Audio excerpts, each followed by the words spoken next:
Law enforcement officials and faith leaders regularly come together to collaborate on building the safest and strongest communities in America. And this past weekend, millions joined together for Faith in Blue Weekend to continue that yearly tradition. And joining us now to discuss is Loudoun County Sheriff Mike Chapman, who was reelected to a fourth term and also selected as the 2023 Sheriff of the Year. Always great to see you, sir. Thanks for joining us. Great to be with you, Jeff. So why are faith-based organizations so important, do you think, to building the key bonds between law enforcement and the residents they serve? Well, they're the largest and most diverse group of people that we have throughout the county, and it's important for us as law enforcement officials to reach out to all the different various organizations, church organizations, different faiths and all that, to develop that trust, that community trust that we have, so that they feel comfortable in working with us and reporting things to us, and we feel comfortable with them. It's just it's just one hand shakes the other. It really works out well for us to be very well connected with our community. How has your faith personally played a role in your position as a leader to nearly 1,000 deputies and civilian personnel? You've got a huge staff there. Well, it's a dangerous job, and I think faith is a good thing to have. We go out there every single day. You don't know what you're going to encounter, and that's important. It's important to have to understand where you stand in life, and it's good to have God with you when you're out there, because we need to have that kind of support and feel good about what we're doing out there. So for me, it's always been important. I've been doing this now for 47 years, and so I think faith has really served me well, and I think it serves everybody well that's in this profession. And you also serve on the executive board of the National Sheriff's Association. So I want to ask you about your conversations with some of the other big city sheriffs in areas like Portland, Oregon, Los Angeles, the Chicago suburbs there. These are elected officials. So what do they think about the anti-ICE protests and all the threats around these federal agents and the National Guard, trying to come in to these cities to help crack down on crime? Well, it's a difficult position to be in because, mostly in the big cities, what you have are police departments and police chiefs, and the police chiefs are answering to politicians that may not be in sync with what's going on with the federal. Because they're selected by the mayor. That's why, not by the people. They're selected by the mayor.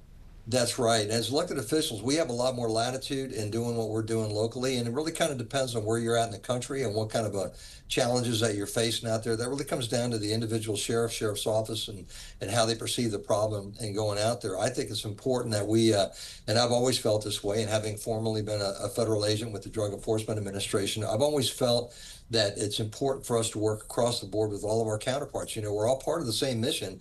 Our mission is to try to keep our community safe, and that's what we want to do. So I think it's important that we engage, and certainly, with the challenges that are being faced now with the federal counterparts being in these big cities, if people are in danger and they can't get the support that they need from the local police, from the city police, it's important that I think sheriffs engage and help out in any way that they can. For us, all the activity has been in the Washington, D.C. area, and we're just outside of Washington, D.C. We haven't been asked to help down there. They've actually had pretty much under control, but I know that that's a little bit different. That situation is different than other cities throughout the country.